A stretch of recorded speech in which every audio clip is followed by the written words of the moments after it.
Саламатсыздар урматтуу көрүүчүлөр. Бүгүн бизде конокто онлайн соода тармагында популярдуулукка ээ болуп, көпчүлүк окуучуларды окутуп келе жаткан биздин эжекелерибиз Гулера жана Айзада Акжолдой эжекелер. Саламатсыздарбы? Саламатсызбы. Алгач эле өзүңүздөр жөнүндө тааныштырып өтсөңүздөр.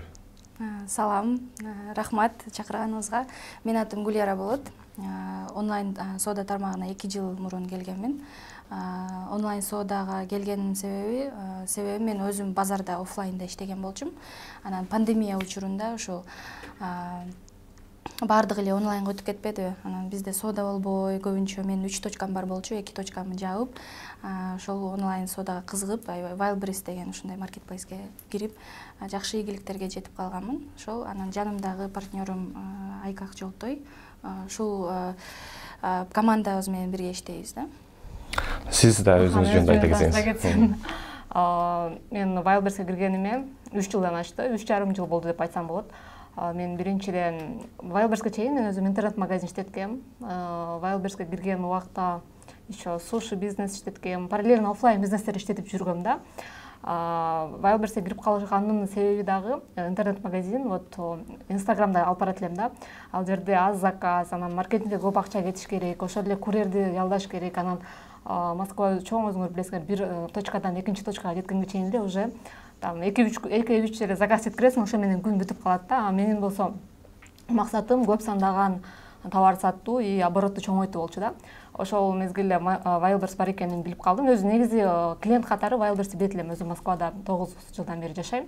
Клиент катары билет элем, бирок поставщик катары киришти билбейт элем да. Ошол учурда ошондой максаттарды коюп, көбүрөөк сатышым керек, мен дагы бренд кылышым керек, өсүшүм керек деп изденип жүрүп Wildberriesти таптым. Ал жака биринчиден мен өзүм подружкаларым орус улутундагы кыздар, Белская Кристина деген менен, анан Аня менен кирдим.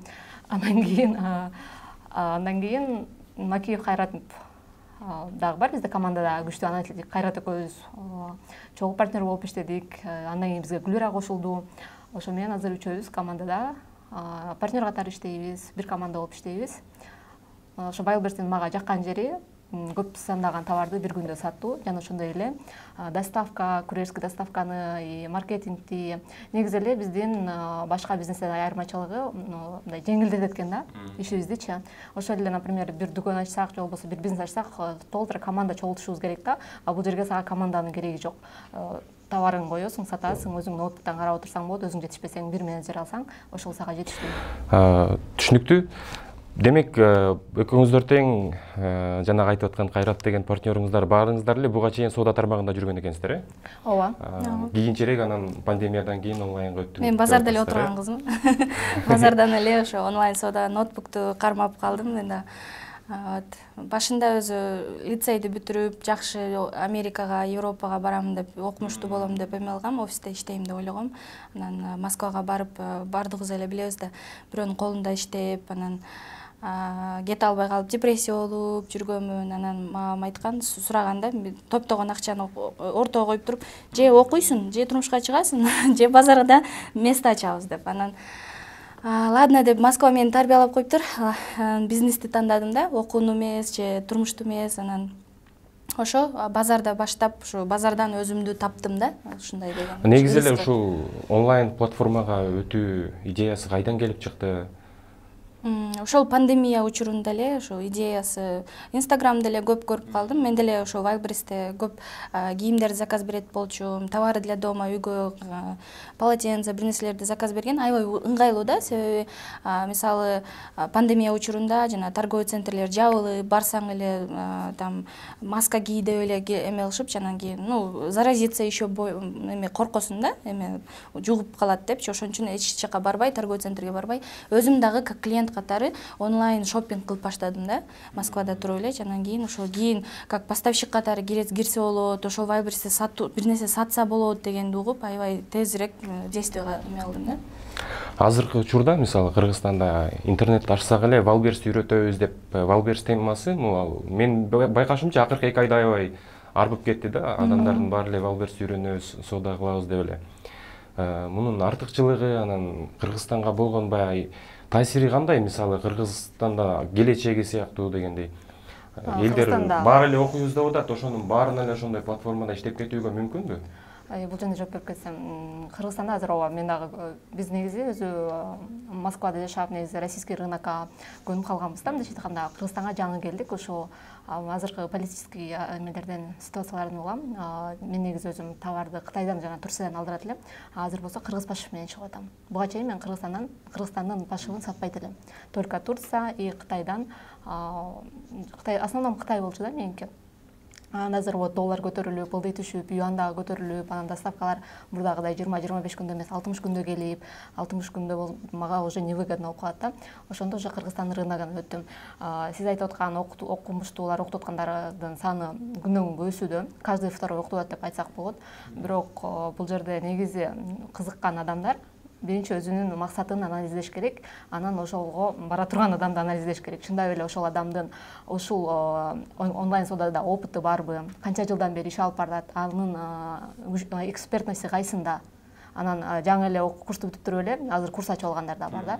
Эгерде курстан алып эле, бирөөнүн информацияны алып эле, аны жаттап эле кайра бетине айтып берсе, бул азыркы стилмен айтканда инфосыганство болот. Инфосыгандар эмес, сыгандарды эмес, чындыгы эксперттерди издеш керек.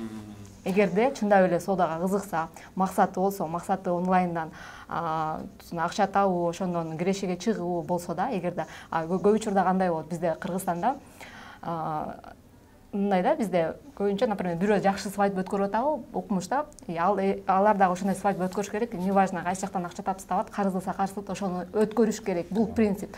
Азыр да ошондой Wildberries'те таанышым окуп атат, тууганым, кошунам, подружкам, мен да окушум керек. А максатың кандай? Чындап эле соодада биринчи опыт болуш керек. Опыттан болбосо дагы биринчи максатты туура коюш керек. Эгерде максаты жок болсо, онлайн соодага кызыкпаса, анда келбей эле коюш керек. Биринчи өзүңөргө суроо беришер керек. Мен онлайнга кызыганбы, товар саткан мага жагабы, ошо товарды упаковка кылган даярмынбы, акча салган даярмынбы? Бул бизнес всегда риск. Акча саласың, акчаң чаралбай калышы да мүмкүн. Ошондой нерсенин баардыгына мындай кандай десем, даяр болушубуз керек да. Жөн эле эл эмнени сүйлөсө, ошону ээрчи бербешибиз керек. Да, мен да кошулам. На самом деле сиз суроо бердиңиз го, биздин Кыргызстанга бул пайдалуубу депчи. Бири-бирин окуткан, конечно, пайдалуу. Конечно, өнүгүп атабыз. Жөндөн жөн эле отурбай. Мисалы, адамдар азыр мен байкап калдым да, аябай көп да, Wildberries'те окуткандарчы. Анан кийин бизден деле окуп кеткендер дагы окутуп атышат да. То есть это же наоборот кайра бири-бири менен ушакташпай, наоборот жаңы нерсени үйрөнүп атат аларчы. Чогулуп алып башка жактарда мен көрүп атам, даже кафелерде дагы бири-бирине окутуп эме кылып атат да, передавать этип атат. Бирок бул жерде кичине совесть дагы болуш керек да, мындай жоопкерчилик болуш керек. Мисалы, окутканда ал адамдын жоопкерчилигин аласың да. Себеби сен билимиңди алып берип атасың. Не только билим, любой бир нерсени окутуп атканда сен тажрыйбаң менен бөлүшүшүң керек. А эгерде тажрыйбаң жок болсо, эмнең менен бөлүшөсүң? Алган билимиңди только информация болуп калат. Ошондо гана инфо-цыган болот да. А эгерде наставничество болсо, мисалы, биздики наставничество, именно биздики обучающий курс. Бул насаатчылык деп коет. Насаатчылык бул действительно биз практикадан өтүп, ямаларга түшүп, минус плюстарын көрүп, суук, ысыктарын көрүп, анан кийин биз эме кылып атабыз да, берип атабыз. Мисалы, мен бир күндө, бир ночто 100 миңди жоготконмун да, 100 миңди, миллион жоготподум, бирок 100 миңди жоготтум. Для меня это было вообще большой потеря. Кандайча болуп кетти? Потому что мен упаковка кылып атканда Айзат билет, Айзатка да чалып түнү менен уктабадым деп айтканмын. Анан кийин эртеси күнү бүтүрөм десе, Айзат отдохни десе да, нет, Айзат мен бүтүрөмүн деп чалып алып, кандай эле бул кандай эле деп, бул болсо отуруп алып жардам берип атат. WhatsApp'тан жардам берип атат. Всё, мен уктадым деп саат 1-лерде уктады. Мен эртеменге чейин упаковка алып, тырышып, эч кимди эме кылбай, просто өзүм эле офисте калган болчумун. Жалгыз. Мен просто буга чейин Москвага барганда упаковщица болуп иштегем да, типографияда. Анан ошол мага эме кылды да, жардам берди. Анан түнү менен уктабай 2 сутка уктабагам да, ошондойчу. 1 сутка иштедим, анан кийинкисинде дагы полностью жибердик, болду, алып бардык, складына алып бардык. Мисалы, Wildberries'тин склады аябай чоң да. Мен мисалы ошо уктабай барып дагы аябай мындай эме кылгам да, суктангам да, себеби на самом деле биз Кыргызстанда туруп сезбей атабыз ушундай масштабты. Эч ким сезбей атат. Азыр айылда отуруп мындай онлайн соода десе, онлайн соода СММ деле мындай Инстаграм деле көрүп туруп мындай представление жок да. Себеби бир жолу складка барып көргөндөн кийин адам уже уктагысы келбей калат да. Себеби бир жерде, ал жерде мисалы бир приемныйда бир фура кирет да, бир воротага бир фура кире турган, бата турган жер бар. Ал жерде 250 ошондой ворота бар. 250 фура бата турган. 250 фура. Бир склад, бир эле склад. Ал Каледина, жанында Подольск бар, Электросталь бар, дагы Казаньдар да бар. Толтура да. На самом деле, сиз айтып атасыз го Кыргызстанга пайдалуу деп. Бири-бирине кайра билим берип атат, бири-бирине кайра информация берип атат, ушакташпай атат, кайра жакшы. Толуктап кетсем, Кыргызстанга пайдасы биз деген Дордойго Казакстандан келет, көп болсо Өзбекстандан келет, Россиядан келет. А биз ошол эле товарыбызды кыргыз пашыктарды, например, кыргыз текстили да бизде өнүккөн да. Азыр, например, автоматтарды алмаштырып атышат. Мурда полуавтомат болсо, азыр автомат машинкаларды көп коюп атышат.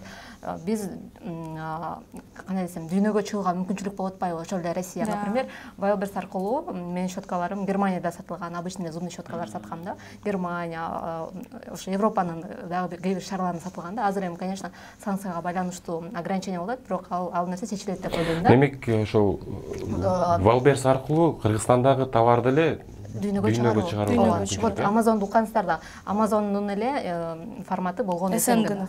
Ушул жерден бир суроо бере кетейин. Эмне үчүн Wildberries мисалы Amazon бар, Озон деген бар. Айырмачылыгы. Баягы эмне үчүн ошол Wildberriesти тандадыңыздар, эмне үчүн ошол окуучуларга дагы ошол Wildberriesти окутуп жатасыздар деген суроо. Мен айта кетсем, Wildberries биринчиден биз жаңы кире турган новичок поставщиктер үчүн упрощенный система кылып койду. Биринчиден бул регистрациясы. Мен кирген убакта ИПларды биз сүрөттөрүн жиберет элек, официальный офисин, Екатеринбург шаарында офиси бар. Анан офисин, короче, подтверждать этчи, бизди чынап эле товар сатабызбы, товарыбыздын документи барбы, жокпу, ошого окшогон подтверждение келип, анан канча количество менен киребиз, бүт бардыгы текшерип, анан кирчи да, 3 айдан кийин анан кабыл алчы. Азыр болсо ИПсы даярбы, жеке ишкерлик статусу, 1 минутта эле поставщик болду. Көптөгөн ограничениялардын баарын алып салды. Ошондой эле, например, Озондон айырмачылыгы, Озон до сих пор эле ошентип документтерди текшерет. Эгерде сиз товарыңыз болсо, товарыңыздын документи жок болсо, сата албайсыз.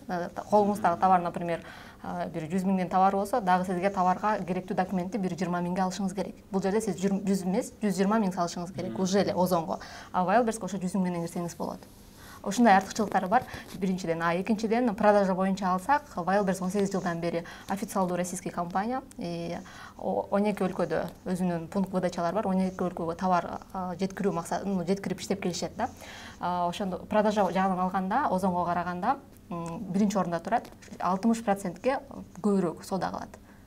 А Озон ошол эле биринчи косметика, одежда менен башталган үчүн бул жакта косметика, одежда жакшы сатылат. А Озондо основном үйгө керектүү буюмдар, канцтоварлар. Эгерде одеждага менен, например, биздики текстиль да Озонго кирип алсак, ал жакта продажа Wildberries'тегидей болбойт. Жакшы, келиңиздер эми мындай ошол онлайн платформага өтүп аткан моменттерден айтып берсеңиздер, ошол учурдагы кызыктардан, мисалы, кандай кызык нерселер болгон, канча акча менен баштагансыздар? Кандай кыйынчылыктар болду дегендей? Мисалы, мен баштаганымда 40 миң менен баштаганмын. 40 миң сом. 40 миң сом рубль менен баштаганмын. Ошол кызыктуу окуя. 300 миң бар болчу. Просто башында мен 300 миң менен кирем деп ойлогом, чоң сумма менен кирсем, чоң сумма табамын депчи.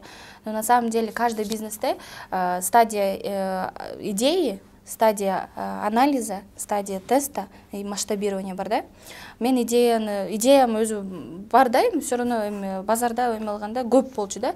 Көп список кылып жазып алганмын. Кайсы нишага кирсем болот деп. Ниша бул мындай ходовой товар да. Базарда айланып эле көрүп коем да, уже билип коем да, кайсы нерсе сатып атат. А бирок Wildberries'ке келгенде ал нерсе башка экен да. Базардан өзгөрүлөт экен да. Себеби базарда эгерде ассортимент көбүрөөк сатылса, ал жерде количество көбүрөөк сатылат да, ошого басым жасалат, качествого басым жасалат, жана эң ходовойго басым жасалат экен да Wildberries'те именно, потому что карточка рейтинг менен болот да. Мен ошондо баштайм деп 300 миң менен баштайм десем, Айзаттар айтты, андай эме кылбаш керек, прям вложить этпей эле, нужно с минимальной суммой, потому что стадия анализа бар, анан стадия теста бар.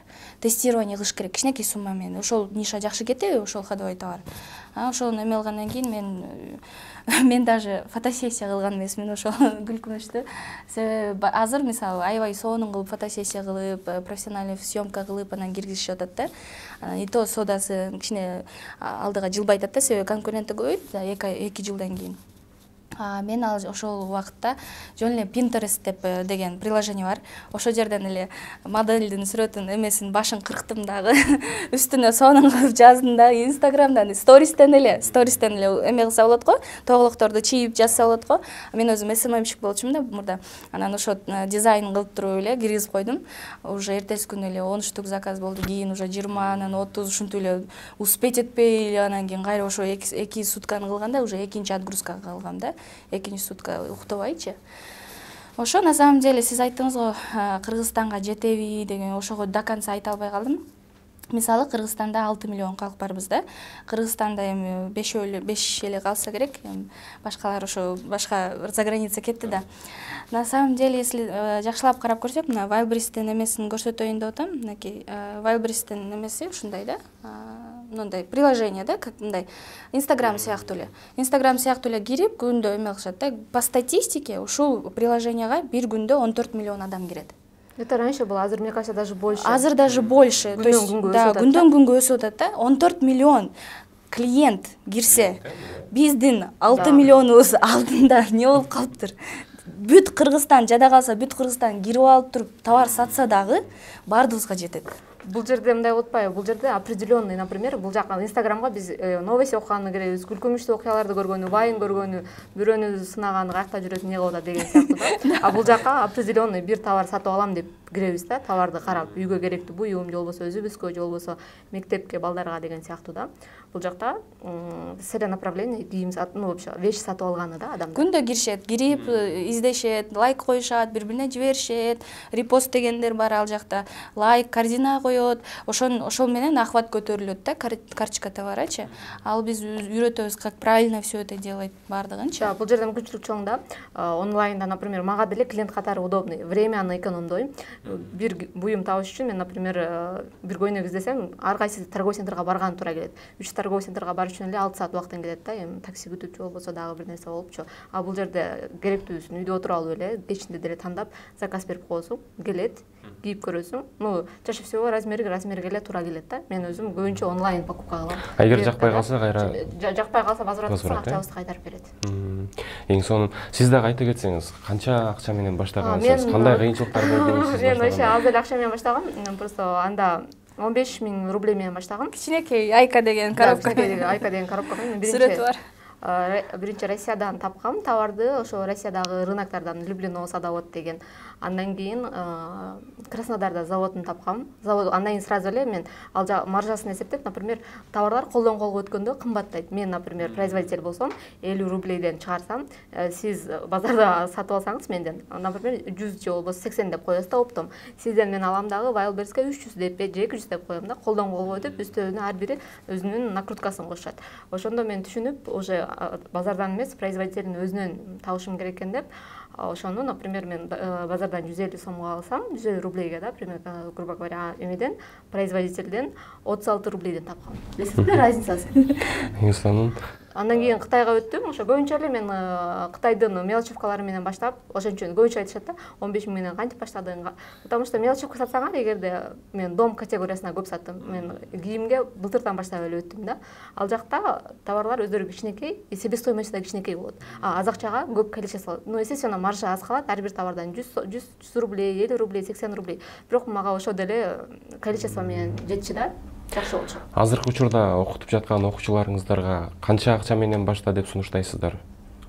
Азыр биз айтабыз, эгерде кийим категориясына кирсе, пробный партиясына хотя бы 50 000, 100 000 акча болуш керек, анан дагы акча салганы запаска акча даяр болушу керек.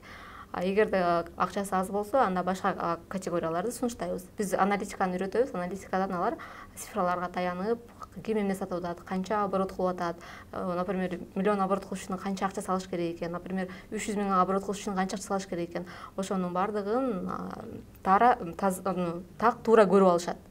эгерде аналитиканы билбей эле укпай эле киргендер болгон болсо арабызда да, например, вдруг азыр интервьюну угуп аткан болсо, эң чоң ошибкасы, катачылыгы ошол. Анткени алар маркетплейске мындайча айтканда көзүн жумуп алып эле кирди. Ал жакта кандай движение болуп атат, кайсы товар кетип атат, кайсы кетпей атат көрбөй эле тупо эле мен муну сатсам болот деп эле өзүнүн баягы человеческий фактор да, логикасына таянып эле кирип алган.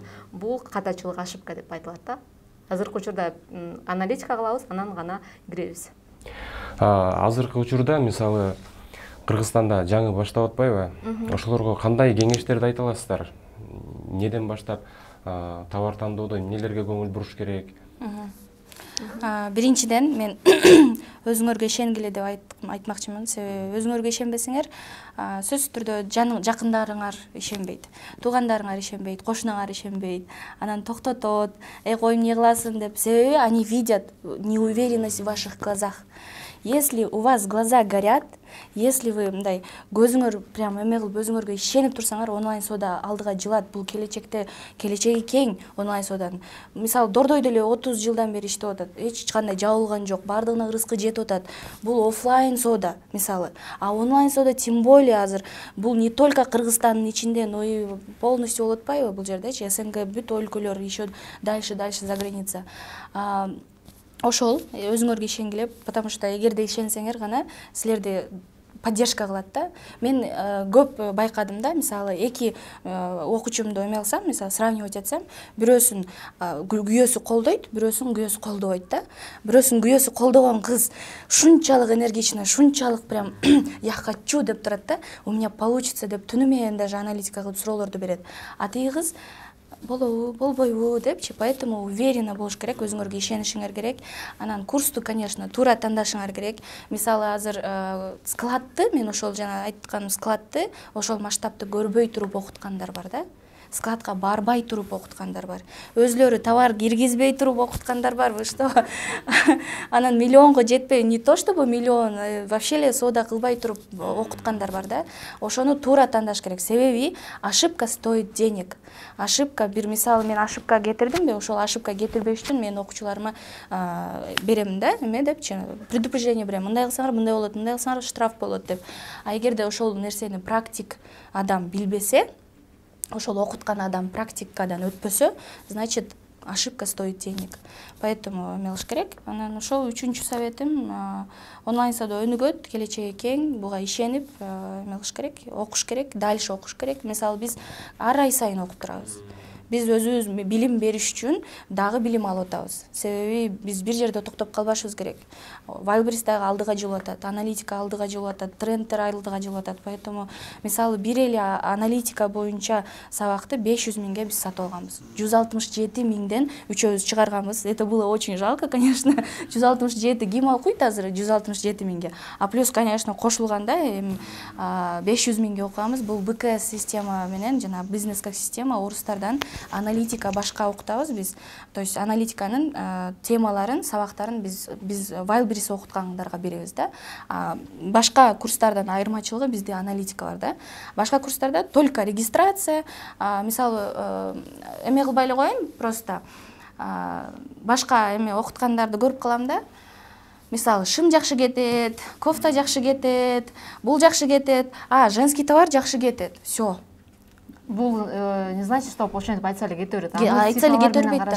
А биз цифралар менен чыгыш керек комиссиясы. Эсептеп прям баарын санайбыз да. Атайын баягы аналитика жүргүзүп турган программалар бар. Программа, аналитика боюнча примерно бир 10 сабак өтүшүбүз керек да. Ал бир эле 1 саатта бүтүп калбайт. Бир нишаны анализ кылыш үчүн 2 саат отурушубуз керек. Бир товарды ушул кетеби, кетпейби, канча штук менен киришибиз керек. Ал жерде мындай эмелер бар, горкалар бар. Кайсы жерден, кайсы диапазондон кайсыга кылышыбыз керек экен, кайсы жерде канча продавец отурат. Ошол общий акчадан бизге канча акча калат. Бая чоң эле торттон бир кусогун алышыбыз керек да. Ошол кусокту ала алабызбы, же жартысын алабызбы, ошону эсептеп чыгышыбыз керек.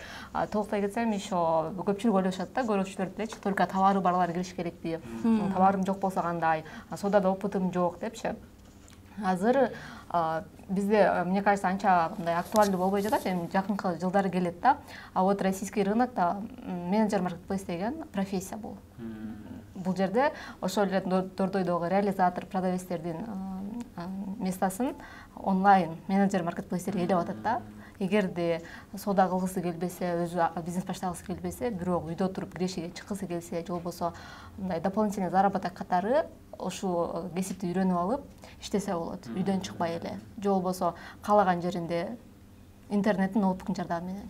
Демек, бирөөнүн товарын эле сатып берип, анализ кылат, сатып берет интернет аркылуу. Бизде бир окуучу кыз бар, ал менен даже Айзат прямой эфирге чыккан, түз эфирде суроолорго жооп берген.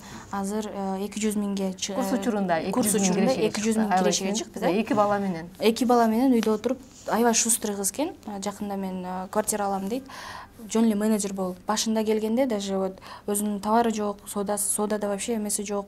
Просто ноутбукту жакшы билип, мындай өздөштүрүп кетти. И ал жакта ошол орустардан собеседованиядан орустардын арасынан биздин окуучубуз өттү да. Себеби ал жерде задание берген экен да, карточка товара, аналитика и ошол жерде эми Wildberries жөнүндө маалыматты мындай туура кылып айтып бериш керек экен да. И ошол жерден орустардын арасынан биздин окуучубуз өттү. Мен аябай сүйүнүп атам да, себеби собеседование чоң компания кылыптыр. Ал жерде китайский товар сатышат экен. И айына 800 миң оборот болот экен бир карточка мененчи, ошол бир личный кабинетте. Биздин окуучубуз ичине кирип, ошол личный кабинет менен иштеп баштап, продвиженияны баштап, туура аналитика кылып, качан отгрузка кылыш керек, кайсы складка отгрузка кылыш керек, полностью кылгандан кийин 800 миңден уже 1,5 миллионго чыкты да. 1 миллион даже 600 миң чыкты да. 1 миллион 600 миң. Бул канча убакытта? Эки эсе көтөрүлдү. Кийинки айында. То есть ошол 800 миң болчу соодасы, кийинки айында уже 2 раза. Получается, биздин курста алган зданиясы менен поставщиктин эмеси соодасын 2 раза көтөрдү да, мындайча айтканда. Да. И ошол кызга, конечно, как премиальный да акча беришти. Мындай кейстер көп болот на самом деле. Мындай кейстер көп, действительно. Анын үчүн да биздин баракчаларга өтсө көрө алышат. Бардыгын ачык айкынча. Ушул жерде бир суроо жаралып атат. Көпчүлүк ошол окуйм деп жүргөндөр деле суроолору бар да, мындай. Конечно. Бир эле товар сатсак жакшы болобу, же болбосо ар түрлүү товар саткан жакшыбы деген. Буну тестировать этиш керек. Да, муну тестировать этип, бирок бул жерде ограничение жок. Эгерде силердин бюджетиңер позволять этсе, бир эле жеке ишкер 1000 түрлүү товар сатса болот. Ал жакта ограничение жок. Бул жерде ограничение биздин чөнтөгүбүздө. Канча акча сала алабыз? И башыбызда. И ошо физический труд, аны упаковка кылыш керек, караш керек, брагын текшериш керек. Ошого даяр болсок, бул жерде бизди маркетплейс чектеп койбойт да. Эми көрүүчүлөр үчүн да аябай кызык болуп турат болуш керек. Сиздер чоң иш алып барасыздар да, азыркы учурда. Сиздердин оборот канча болот азыркы учурда? Биздики азыр 30 миллион оборот. Общий оборот получается. Бул жерде биз үчөөбүз 30 миллиондун ошол чистый прибыли, 30 миллион сразу чистый прибыли деп ойлошот көбү эле. Чистый прибыль эмес полностью. Ал жерде рентабельность деп коет. 30 миллиондон биз где-то 7 миллион эле точно эме кылабыз, бирок аны дагы чисто вложить этебиз, кайра эле. 7 миллион эле. 7 миллион, это уже, конечно, партнерлор менен бөлүшкөндө, там уже и налоги есть, и это, товарный ценасы бар. И дальше еще, чтобы ошол карточкада туруп калыш үчүн жакшы болот да, азыр биздики Кудайга шүгүр да. Жакшы болуш үчүн биз темпти сбивать этпешибиз керек. Себеби биз эгерде акча таптык, все болду деп туруп эме кылып кетсек, конечно, эми үйлөрдү алдык. Мен мисалы Москвада 2 квартирам бар, 2 квартира сатып алгам. Бүт барды эме просто машина, үй жанагындай алып кетишет го, эми тапкан акчасын эле пассивке эме кылышат да, мисалы дорогой кийимдерди алышыпчы. Андай кылган жокпуз да, биз азыр кайра эле инвестиция кылып атабыз, себеби биз көрүп атабыз да, келечеги кең. И если биз ошо карточка товарыбызды калтырып койсок, ал рейтинги түшүп кетет да. Рейтингин түшүрбөш үчүн даже көбүрөөк салышыбыз керек, реинвестиция кылышыбыз керек да. Дайыма кыймылдап, дайыма иштеп туруш керек, Демек силер ушул 30 миллионго пандемиядан кийин болсо примерно 3 жылдын ичинде жетиптирсиздер, Да. Бул жерде сиздердин окуучулар жөнүндө айта кетсеңиздер, 100 миллионер окутабыз деген планыңыздар бар экен. Биздин миссиябыз Кыргызстандан 100 миллионер өстүрүү. Учурда 17 или 18. 17 миллионер бар. Бизде азыр биздин жакшы ниетибиз бар өзү, на самом деле. 100 миллионер чыгаруу оңой эмес. Бул жерде чоң жоопкерчилик да. Бизде мисалы азыр 17 миллионер бар. 18 миллионер уже на подходе. Бирок ал айына 800 миң болуп атат да, миллионго жетпей атат эчелечи. Может быть, инвестиция керек или эме кылыш керек, азыр жардам берип жатабыз. 18 миллионер болот. Буюрса биздин ниетибиз жакшы, ушул миллионерлерди чыгарып, сообщество куруп, бизнес турларды эме кылып, мисалы Өзбекстанга же Турцияга ошол эле ткань чыгара турган фабрикаларга, кийим тиге турган цехтерге барып ушундай бизнес тур кылганчы. Себеби мисалы мен ошону айта кетейин, Турциядан бир кофта кийип өткөндө Дордойдо жүрсөм, бир эже сурады да, сен кайсыл жактан алдың деди да. Турциядан алдым десем, канча ай болду дейт. 2 ай болду десем, мага 1 айдан кийин ушул модель келет деди да. Значит, получается, Турциядан бул жака келгиче уже полгода өтөт да. Поэтому биз ошол миллионерлерди не только өстүрүп коюп эме кылып, но и чтобы кругозору көтөрүлсүн, трендтерди билсин деп башка жактарга бирге бизнес турларды уюштурабыз деп ниеттебиз да. Демек ошол 17 адам азыр ийгиликтүү соода жүргүзүп жаткан учур. Айына 1 миллион оборот кылып атышат. Иши алдыңкы окуучубуз айтып кетейин, бизде бир окуучу бар дагы 10 миллион оборот кылган. Эң күчтүү окуучубуз 10 миллион товар оборот кылат. Ал иши өткөн айда болчу, бул айда дагы билбейм, андан дагы көбөйүшү мүмкүн. Бирок азыр негизи бардык жерде эле сезон жайында бир аз спад болот да. Анан күздөн баштап, буюрса, августтан баштап августтан декабрга чейин соода жакшы болот, и соода дагы көтөрүлөт. 17 миллионер деп айтсаңыз, биз айтсак ойлоп калса керек, бардыгычы 17 эле миллионерди ушунча окутуп. Жок, арасында 200 миң кылгандар бар, 300 миң кылгандар бар, 500 миң, 40 миң кылгандар бар, менеджер болуп иштегендер бар. Бирок мисалы от человека зависит бул жердечи. Биз билимди бирдей беребиз. Ошол 17 адамга башкача бир секреттерди айтпадык. Ошол эле нерсени айттык. Бирок ал адамдар просто действительно аракети күч болду да. Азыр ушул жерде башкача секретин айткан жокпуз деп атпайсызбы? Ошол баягы Валберстин өзүндө баягы товар сатуунун системалары бар го. Ошолор боюнча да токтоло кетсеңиздер. Эки система бар. Мисалы складтан саткан же эки система бар. ФБС жана ФБО, анан бизде ФБС ачылбады, сортировочный центрчи туңгучта Анкарада. Анан көпчүлүк азыр ойлошот да, ушу туңгучка товарымды алып барып койсом болобу депчи. Ал склад эмес, ал своего өзүбүздүн складтан сатуу системасы деп коет. Ал жака биз сүрөтүн гана киргизебиз сайтка, заказ түшкөндө алып барып беребиз.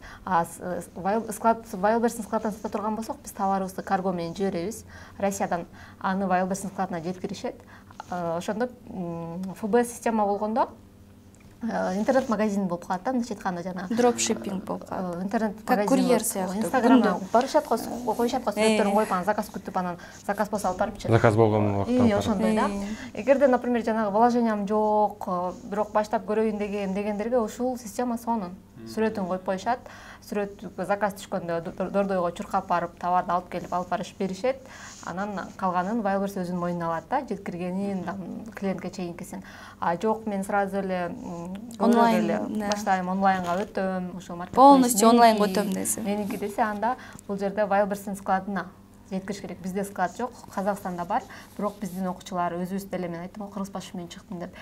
Бул жактан каргого салабыз, карго менен Москвага барат, и Москвадан биздин еще складыбыз бар.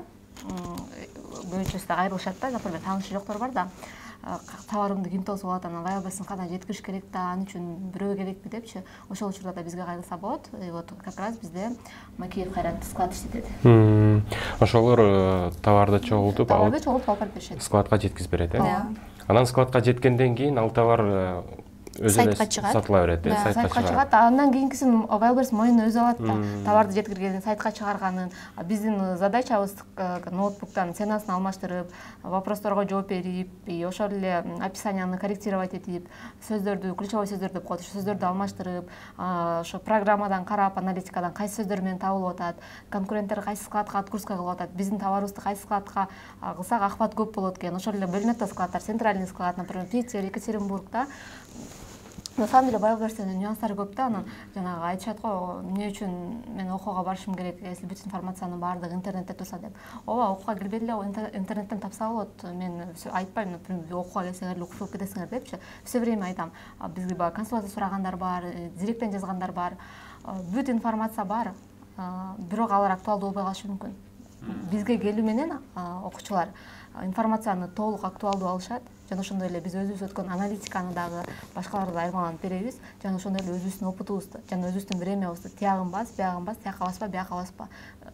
Либо биз менен батыраак жетет, өздөрү мен өздөрү менен эми 2 айда же болбосо 6 айда, например, 1 эже өткөндө айтты, 2,5 жылдан бери изденип жүрөм дейт. 2,5 жылдан бери информация топтоп, жазып. Биз баштагандан бери экен да. Бирок до сих пор Wildberries'ке чыгат экен. Эжем эмнеге чыкпайт десем, коркуп атам, ушу информация дагы эле жетишсиз дейт да. Эгерде убакытты утурбайм десе, курс окуш керек. Эгерде жок, мен убактым бар, мен өзүм эле алып кетем, мен түшүнөм десе, анда бүт жакта информациялар бар. Биздин де страничкаларда жазылат, прямой эфирлерде чыгып айтып беребиз.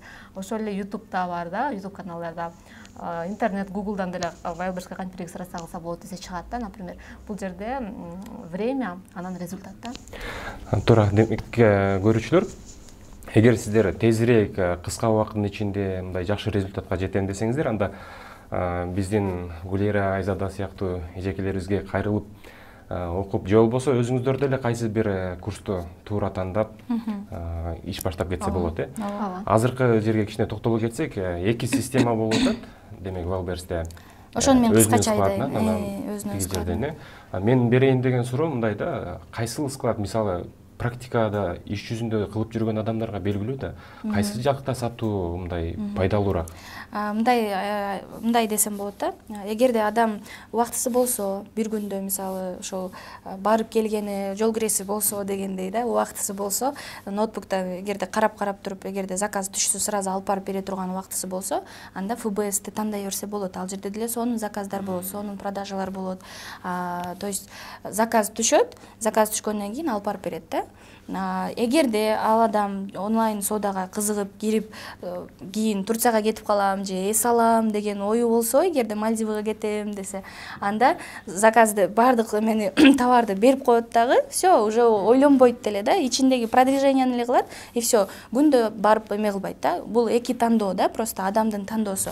Бирок көбүрөөк заказ через, конечно, ФБО аркылуу, потому что ФБО бул жерде сизге Wildberries көбүрөөк ишеничин көрсөтөт, доверяет да, потому что сиз товарыңызды бар товарыңызды алып барып бердиңиз складка, склад көрүп атат в наличии деп турат да. На складе в наличии болгондо ошол карточка товара алдыга көбүрөөк жылат да, рейтинги көтөрүлөт.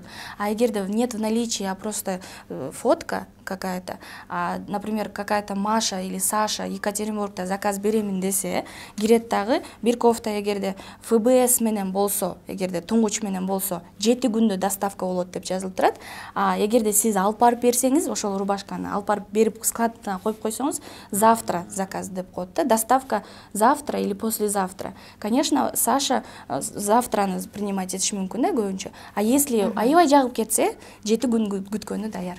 Ошол эле учурда биз айттык го, аналитика жок иш кылбайбыз деп. Естественно, конкуренттерди анализ кылабыз. Мен сатып аткан блузканы, например, элдин бардыгы, конкуренттердин бардыгы футбол менен сатып атса, ФБСке мен жүктөп койсом, албайт деген эле значит футболго уже тиги туңгучка бул эмени сүрөтүн киргизип кереги жок. Ошон үчүн биринчи анализ кылабыз. Эгерде конкуренттер, естественно, ФБС менен сатып атышса, ФБС менен, пожалуйста, сатып берсек болот. А ФБС менен сатпай атабыз, значит, биздин товарыбыз өтпөйт. Көбүнчө ФБС менен габаритный нерселер жакшы өтөт. Строй материалдар саткандар, тааныштарым бар, поставщиктер бар, клиенттер бар бизде, например. Например, ошол эле чехолду же болбосо бир кичинекей нерсени алсак, эсептегенде маржасы чыкпай калат. Жол киреми эле кетип калат. Азыркы учурда ошол Wildberries'ке товар сатуу үчүн частный предприниматель же болбосо ОСО ачып кириш керек да. Ошонун түрлөрү кайсынысы жеңил, кайсынысы менен кирген туура болот, ошол боюнча айта кетсеңиздер. Мисалы, Wildberries бул чоң компания. Сиз деле ал менен как партнер сыяктуу частный предприниматель болуп, ИП болуп киришиңиз керек. Жеке ишкер болуп. Себеби, мисалы, сиз Wildberries'ке жөн эле паспорт менен көп суроолор бар. Жөн эле паспорт менен кире бербеймби, регистрация боло бербеймби, эмнеге ИП керек деп сурашат да. Себеби бул жерде все в белую. Да, бардык нерсе прям законно, налог төлөйсүңөр, бардыгын госпошлина төлөйсүңөр. Поэтому бул жерде сиз на Wildberries иштеп бербейсиз, наоборот Wildberries менен иш кыласыз да. Мисалы, эгерде партнер боломун десеңер, сөзсүз түрдө жеке ишкерлик алышыңар керек да, ИП. Бул жерде көптөгөн нюанстар бар документалда, на самом делечи. Там ОСО, там самозанятость, ИП деген. Негизи жаңы баштап аткан ишкерлерге самый выгодный оптимальный вариант ИП от дохода. Кыргызстанда единый деп аталат. Ошол эле көп учурда суроо беришет. Кыргыз ИП менен Россиянын айырмачылыгы да артыкчылыктары. Кыргызстандын ИПси киргенине жаздан баштап кирди, февраль айынан баштап иштеп баштады. Потом акча түшпөй калган учурлар болду. Алардын баардыгы азыр иштелип, учурда Кыргыз ИП иштеп атат, акча түшүп атат. Бирок акча түшкөндө один кадамы болуп атат.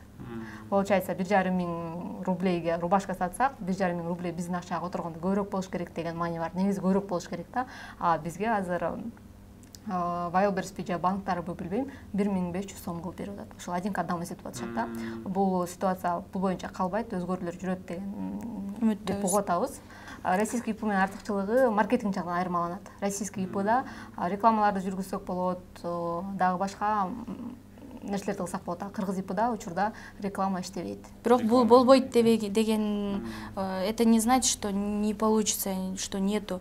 Бул эми иштеп баштады. Биздин Кыргызстан ИП жаңы кирди да. Эми ишке кирет. Биз, например, Казакстан бизден алдын да, 2 жыл алдын киришкен. Азыр Казакстан, Белоруссия ИПлары, Россия ИПлары бардыгы бирдей эле иштейт да. Кыргыз ИП деле ошого жетет. Просто буга время керек.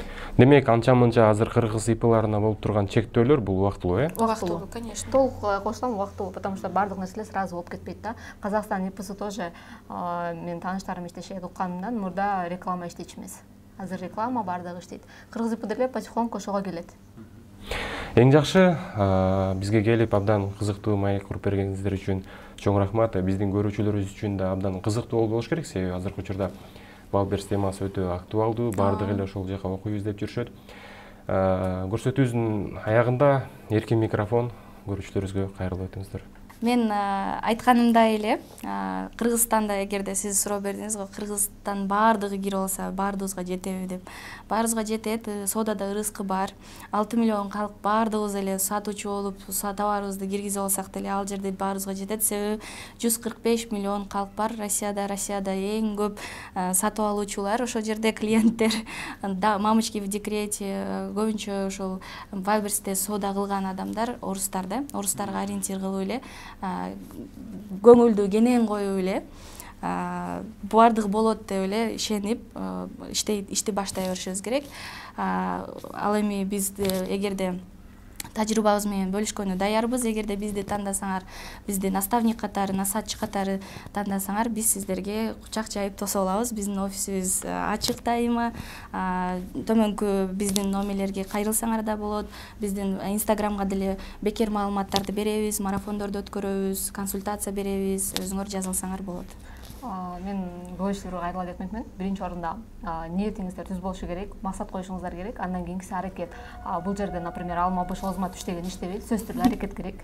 Бул жерде уумдагы мени да иштетишибиз керек. Ошол эле учурда физикалыктагы нерсеге даяр болушубуз керек. Например, бул СМ эмес, таргет эмес, бул копирайтинг эмес. Бул жерде бул реальный бизнес, бул реалдуу жумуш, онлайн десе эле, ноутбукту ачып жапсам, асмандан акча жаабайт да. Бул жерде реально аракет керек. Бекер окут дегендерге бекердин нерсенин өзүн тузу татыбайт, баркы жок. Бекер да кылып көргөнбүз, бекер да берип көргөнбүз, бирок бекер берилген нерсе эмнегедир бааланбайт экен, дагы результат жок экен. Эгерде акча төлөп келсе, ошол берген акчанын майын чыгарып, майы менен кошо результатка жетишет. Ошон үчүн максат, ниет, аракет. Эң жакшы, бизге келип маек куруп бергениңиздер үчүн чоң рахмат. Урматтуу көрүүчүлөр, мынакей биздин эжекелерибиз айтып өткөндөй, аракет кылыңыздар, максатка жетиңиздер. Конкурс деп калдыңыз, айтып бериңиз. Обычно конкурс уюштурабыз. Кандай конкурс кылсак? Может, консультация берсек болот. Да, жеке консультация берели. 3 адамга, 3 адамга же 5 адамга бере алабыз. 5 адамга. Конкурстун эмесин, условиясын айта кетсеңиз. Биздин баракчабызга, Инстаграмга кирип, эмне Жок, Инстаграмга кирбей эле, может, комментарий жазышат. Ютубка комментарийдин алдын тандабайлыбы. Сизде ушундай барбы? Албетте тандасак болот. Анда конкурстун условиясын айта кетсек, биз конкурс жарыялайбыз. Эгерде сиз онлайн соодага кызыксаңыз, максатыңыз болсо, ошол жөнүндө айтыңыз. Эмне үчүн сизге онлайн соода кызык? Эмне максатта онлайнга өтүп атасыз? Максаттарыңызды жазыңыз. Жана эмнеге именно сизди тандашыбыз керек? Сизге консультацияга эмне үчүн керек? Ошол консультациядан алган маалыматты кантип колдоносуз? Эртерээк аракет кылып колдоносузбу? Кандай кыласыз? Максатыңыз кандай? Ошонун баардыгын жазыңыз. Биз сиздердин араңардан тандайбыз. 5 өңөргө бекер консультация беребиз. Да, бекер жандуу консультация. Жандуу. эгерде келе албай калган болсо онлайн деле өткөрсөк болот. Да. Ошол комментарий жазгандардын арасынан өзүңүздөр тандап аласыздар, эң кызыктуу жазган. Эң кызыктуу жазган 5 көрөрманга бизден жеке консультация. Демек, урматтуу көрүүчүлөр, бул жерде сиздерге азыр өзгөчө бир мүмкүнчүлүк түзүлүп атат. Эгер сиз дагы өзүңүздүн ошол соодага болгон, ошол платформага өтүүгө болгон ой максатыңыз болсо, ошол нерсени абдан кызыктуу кылып жазган болсоңуз, сөзсүз түрдө сизди тандап алышат. Анда эмесе кайрадан жолугушканча бар болуңуздар. Чоң рахмат. Саламаттыгыңыздар. Чакырганыңызга рахмат. Рахмат.